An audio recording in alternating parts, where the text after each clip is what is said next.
Imagine spending like 4 years of your life working 60-hour weeks and diving into potentially crippling debt, all to solve a complex problem that no human being has ever solved before. Yeah, it's a massive undertaking. Right. Now imagine that your ultimate success or failure in this huge endeavor relies almost entirely on just one single person. Oh, wow. And here's the kicker.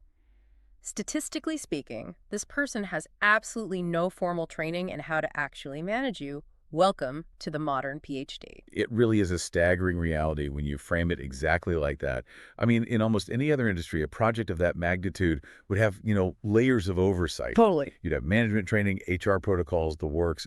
But in academia, it is often just you, your supervisor, and a blank slate. Which is pretty much the absolute definition of navigating in the dark. And that is exactly why we are so excited about today's deep dive. Yeah, we have a really great one today. We're unpacking a comprehensive set of research by Dr. Arup Giri. And he essentially synthesized global surveys and expert coaching frameworks to answer what is arguably the million-dollar academic question. Right. What actually makes an excellent PhD supervisor? Exactly. Our mission today is to pull apart the dynamics of this intense, 3 to 4 year mentor-mentee relationship. We want to map out what good supervision actually looks like in practice. And crucially, how the person being mentored can actively take control of that dynamic themselves. Yeah, and we should emphasize right off the top, this isn't just for academics, right? Oh, 100%. The mechanisms we are going to explore today apply to almost any professional relationship. Yeah, so whether you are actively grinding through a PhD right now, or maybe you're prepping your grad school applications, or honestly, if you're just trying to navigate a tricky manager dynamic at your corporate job, this deep dive is for you. It really will reframe how you approach leadership and collaboration. Totally. It's going to change how you get what you need from the people above you. But to get there, we first have to establish a baseline. Right, because before we can talk about managing a boss or, fixing a broken dynamic, we have to define what a healthy relationship actually looks like on paper. So let's get into the source material. Dr. Giri's research identifies 5 foundational pillars of supervision. And the very first one, the absolute bedrock, is comprehensive guidance. Yeah, and that word guidance is broader than you might think. See, when I first read guidance, my mind immediately went to the science itself, picking a thesis topic, designing the experiment, getting published. Which is obviously important. Right, but the research highlights something much less glamorous that is equally vital, which is administrative navigation. Oh, yeah. That is often the silent killer of a PhD. Wait, really? Oh, absolutely. I mean, you can be a brilliant researcher designing these groundbreaking experiments, but if your supervisor doesn't guide you through the university's labyrinth of regulations, you're stuck. Like ethics committee approvals and all that red tape? Exactly. Formatting requirements, grant applications. If they don't help you with that, you will just hit a brick wall. A great supervisor acts as a project manager, ensuring that the brilliant science is actually compliant with the institution's deeply bureaucratic reality. That makes total sense. You need a guide for the red tape, just as much as for the lab work. But eventually, you do have to talk about the science. Right, which brings in the second core component of the research, which is expertise. Okay, so obviously your supervisor needs to be a subject matter expert. I mean, they need to understand the cutting-edge questions in your specific field. Yes, but there is a massive caveat in the findings here. Yeah, this was fascinating. Dr. Giri's work explicitly notes that having research superstar status is not enough to make someone a good supervisor. This is a critical distinction that I think academia often gets wrong. It really does. The assumption has historically been that if you are a world-class researcher, you will naturally just be a world-class supervisor. Right. But the research shows that subject matter expertise must be paired with pedagogical expertise. Okay, let's unpack that because it's honestly my favorite concept in this whole deep dive. It's kind of like, well, it's like being taught to drive by a Formula One racer. Oh, that's a good way to look at it. Yeah. Like, just because they can take a corner at 200 miles an hour doesn't mean they know how to explain the concept of a gas pedal to a terrified 16-year-old. Exactly. You need someone who actually understands how a beginner learns. That is the perfect analogy. Pedagogical expertise means understanding the cognitive load on the student. It means knowing how to break down a really complex multi-year thesis into digestible sequential steps. Right, because an internationally renowned scholar who has no interest in transferring knowledge is just, well, they're not going to be much help. Exactly. Or if they cannot deconstruct their own intuitive genius into a teachable process, they will really struggle to guide a novice. Researching and teaching are two fundamentally different skill sets. Yeah, and if they possess both of those skills, the research suggests their role shifts into a third area, right? Becoming a genuine pillar of support. Yes, the support pillar. And this isn't just about, cheering you on from the sidelines. The text frames the supervisor as your ultimate professional ally and a critical mental safety net. The psychological weight of a doctorate really cannot be overstated. I mean, you are constantly pushing into the unknown, which naturally breeds failure and self-doubt. Yeah, the imposter syndrome is real. It is. And the safety net aspect is what prevents student burnout. But it's also highly practical. What do you mean by practical? Well, support means your supervisor is actively opening doors for you. Like they're leveraging their own network to get you access to another lab's equipment, or they're pushing through a delayed data permit on your behalf. Oh, okay. So they are using their institutional weight to clear your path. Exactly. So we have this knowledgeable, supportive guide who knows how to teach, but how often are you actually seeing this person? That's the fourth pillar, and it's where a lot of these relationships tend to fall apart. Right.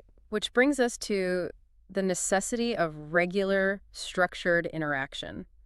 The research draws a very hard line between spontaneous encounters and actual formal meetings. Yeah, because bumping into each other in the hallway and sharing a quick update is fine, but it's not enough. Right. The hallway chats are great for morale, but they are not where the heavy lifting happens. The source material frames formal, structured meetings as essential scholarly disputes. I love that term. I found that phrase so interesting, though, like scholarly disputes. It sounds super combative at first glance. It does sound a bit intense, but in this context, a dispute isn't an argument. It's a rigorous intellectual sparring match. Okay, that makes sense. Yeah, it requires the full, undivided attention of both parties. The supervisor isn't just checking the student's math, they are pressure testing the student's ideas. They're trying to find the holes in the logic. Exactly. They're asking probing questions to see if the hypothesis holds up under scrutiny. Huh. And that mechanism of sustained focus inquiry just cannot happen in a 5-minute chat by the coffee machine. So true. And what happens when those scholarly disputes get so deep into the weeds that the student loses track of the bigger picture?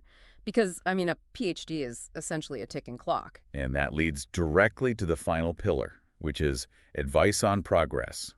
A great supervisor maintains a bird's-eye view of that whole 3 to 4 year timeline. Which is where things like thesis advisory committees or our progress advisory committees come into play, right?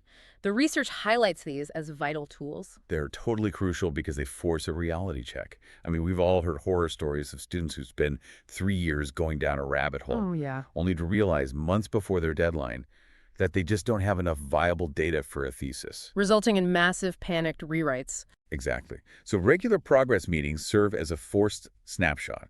They compel the supervisor and the student to look at the calendar and ask, are we actually on pace, or do we need to pivot?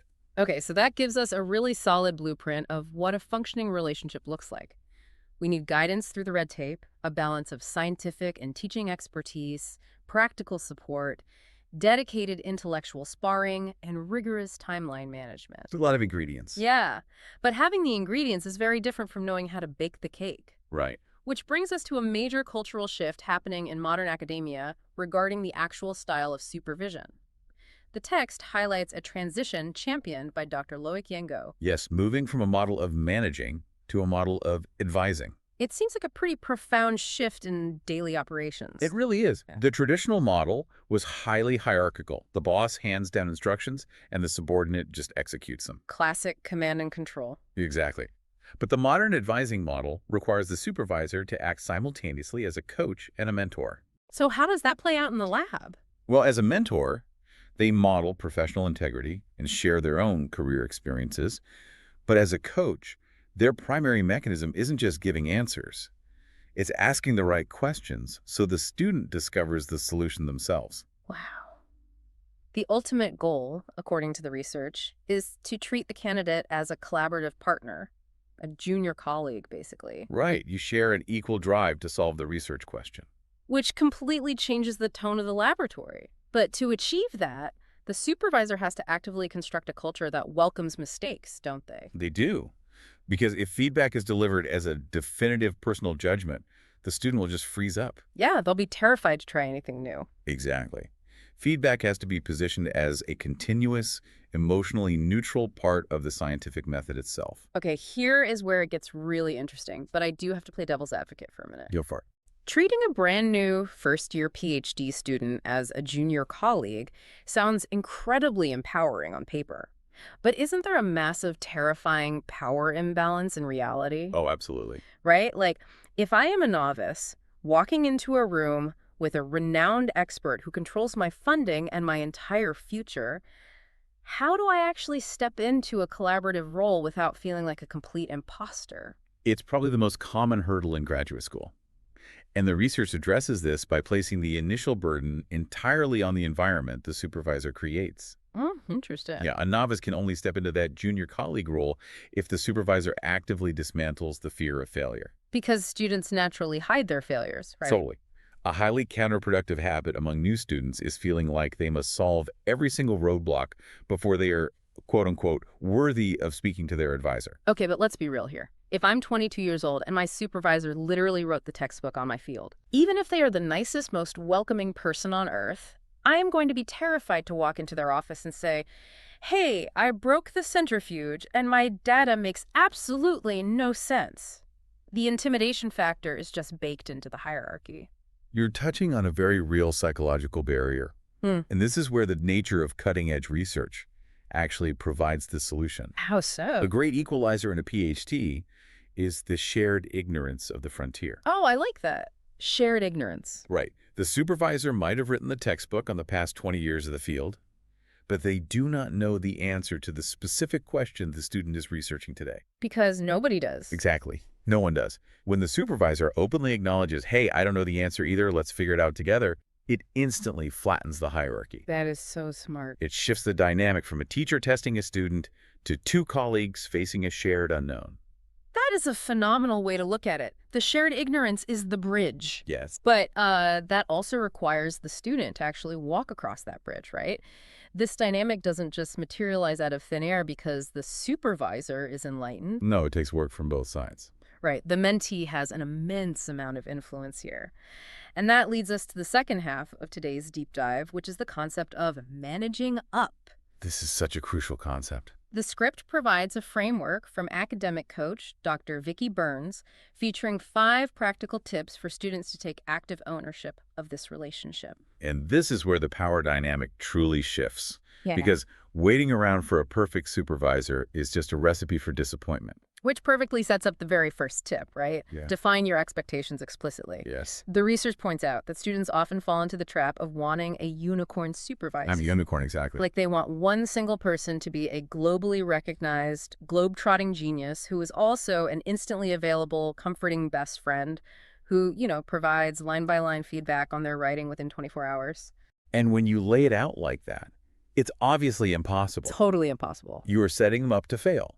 You have to aggressively prioritize what you truly need from them, check how those expectations align with the university's actual guidelines for supervisors, and then look for external avenues to fill the inevitable gaps. Which flows right into the second tip, which is all about accepting their humanity.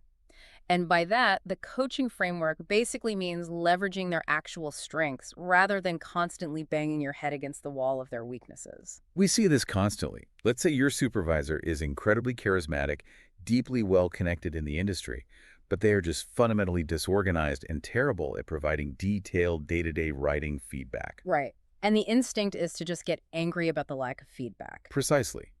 But a student who is managing up accepts reality. They use that supervisor specifically for high-level networking, career introductions, and big-picture brainstorming. And they get the writing help elsewhere. Yes, they actively build a secondary network.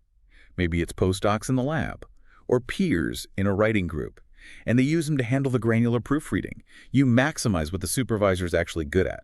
I love that. It just takes so much emotional pressure off the relationship. It really does. And speaking of emotional pressure, tip number 3 might honestly be the most psychologically vital piece of advice in this entire deep dive. Ooh, the narrative one. Yes, control your narratives. We are storytellers by nature, But the research points out that in the high-stress environment of academia, the stories we tell ourselves can become incredibly toxic. Imposter syndrome thrives in a vacuum of information. Yes. Oh my gosh. The example provided in the text is the classic unread email. Everyone has been there. Right. You send your supervisor a draft of a chapter, a week goes by with no reply, you're sitting there on a Friday night staring at your inbox, and your brain just starts to spiral. Yes. You tell yourself a story like, they haven't replied because the draft is garbage. They think I'm a failure. I shouldn't even be in this program. The psychological mechanism there is that the student is internalizing another person's behavior as a reflection of their own self-worth. Which is so dangerous. Managing up requires stepping back and looking only at the objective facts. The only fact is the email has not been answered. Right. I mean, it is infinitely more likely that they just have a catastrophic inbox management system. Or they got pulled into an emergency faculty meeting. Or they just forgot. Exactly. Divorcing their administrative failures from your academic worth is essential for your own sanity. And maintaining that sanity helps you execute tip number 4, which is bring your best self. The text notes that when students feel neglected or frustrated by that unanswered email, their natural instinct is to withdraw. They just pull back. Yeah, they stop showing up to the lab, they stop sending updates, they basically hide. Which creates a vicious cycle. Right. The supervisor assumes the student has nothing to report, so they focus their attention elsewhere, which makes the student feel even more neglected. A total downward spiral. The framework suggests breaking that cycle with proactive energy. Even if you are struggling, you have to continually demonstrate engagement, share small findings, and actively bring your passion to the table. And that proactive energy is the perfect fuel for tip number 5, which is the absolute core of managing up. Yes. Sense check, do not boss. Exactly. This is the specific linguistic tool for stepping into that junior colleague role we debated earlier. It is a subtle shift in communication, but it completely rewires the power dynamic. So what does this look like in the real world? It's basically like taking your car to a mechanic. Okay, I'm following. If your car is making a weird noise, you don't just drop it off, toss the mechanic the keys and say, it's broken, tell me what to do. Right, that's helpless. You go in and say, hey, it rattles when I hit the brakes. I think the brake pads are worn out. What do you think? You are bringing a proposed solution to the expert for a sense check. That is the exact mechanism that separates an undergraduate mindset from an independent researcher's mindset. Oh, that's a great distinction. An undergraduate waits for instructions. They walk into the office and say, I have too much on my plate. What should I do? Putting the entire burden of problem solving on the boss. Exactly. But the independent researcher proposes a solution. They walk in and say, I have the conference presentation and the journal paper due the same week. I plan to prioritize the presentation because the deadline is harder, and then tackle the paper over the weekend. Does that sound reasonable? Does that sound reasonable? It is such a simple, brilliant phrase. It really is. You aren't demanding they accept your plan, but you are bringing a fully formed plan to the table. It forces them to treat you as a collaborator who actually has a handle on the situation. It projects competence and maturity. And, 9 times out of 10, the supervisor will simply agree with your plan, which saves both of you a tremendous amount of time. But, as always, we have to address the reality that not every situation can be fixed with a clever linguistic shift. Unfortunately, no. What happens if you apply all these strategies? You manage your expectations, you control your mental narratives, you propose all the right solutions, and the engine of the relationship is still fundamentally, irreparably broken. It happens. Yeah. And the research doesn't shy away from this. It explicitly addresses navigating severe supervisor conflict. Conflict is a very real, very painful challenge in academia. And the coaching framework offers a highly structured approach for when things go completely off the rails. So what's the first move? The vital first step is honest assessment. You have to clearly distinguish between a difficult working style and genuinely unacceptable behavior. Right, so a normal working style misalignment might be a supervisor who expects you to answer emails on Sundays. Which is frustrating. Totally frustrating. Yeah. But it can usually be addressed by setting firm professional boundaries. Unacceptable behavior, however, crosses the line into harassment, discrimination, or deep toxicity. And if the behavior crosses that line, the guidance is unequivocal. Seek institutional support immediately. Don't try to fix it yourself. Do not attempt to manage up, and do not try to handle it alone. Let's make this highly practical for the listener who might be feeling stuck in a gray area right now. How do you know when it is time to stop trying to implement these coaching tips, pull the ripcord, and get a mediator involved? The tipping point is usually when communication has completely broken down, despite your best efforts to propose solutions. But mutual respect still theoretically exists. So it's strained, but not necessarily abusive. Exactly. This is a salvageable, yet severely strained dynamic. That is the moment to bring in a neutral third party. Most universities have dedicated graduate school representatives or ombudsmen. And what do they do? Their entire job is to step into that room, de-escalate the tension, and help both parties establish completely new, mediated channels of communication. And if the mediator can't fix it, like if you realize the environment is just fundamentally toxic to your progress. The source material leaves us with one final critical mandate that every student really needs to hear. You are not trapped. That is so important to emphasize. Academia can feel like a closed ecosystem, but there are always institutional mechanisms to transition to a new supervisor or a different lab. A student's mental health, well-being, and academic progress must always supersede loyalty to a broken relationship. That is incredibly empowering. It takes the student out of the role of a helpless victim of circumstance, and it positions them as the active manager of their own career and well-being. Which is the overarching theme of this entire body of research. Okay, let's do a quick recap of the journey we've taken today based on Dr. Giri's findings. Sounds good. We've learned that an excellent supervisor isn't just a smart scientist. They are a balanced mix of a bureaucratic guide, a skilled teacher, a supportive networker, and a realistic project manager who uses structured meetings to really pressure test your ideas. Right.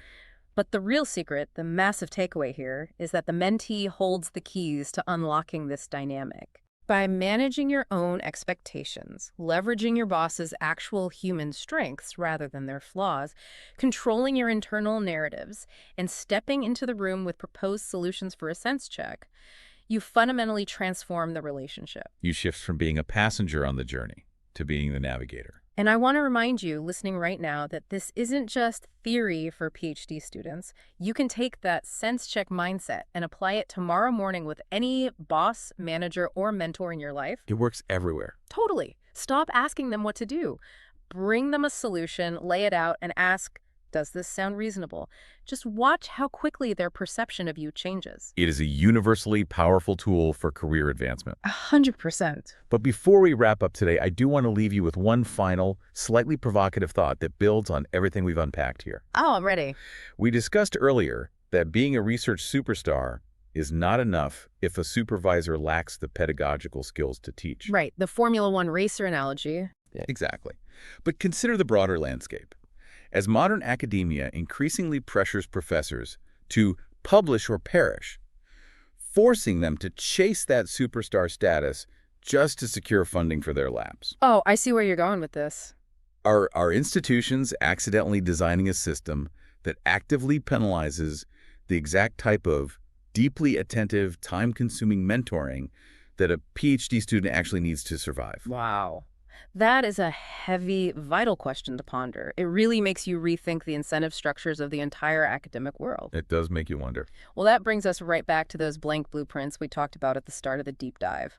Navigating the dark is tough, but when you know how to build a working relationship with your navigator, when you take the wheel, manage up, and bring solutions to the table, you actually get to decide what you are building. Thank you so much for taking this deep dive with us today. Keep proposing those solutions, and we will catch you next time.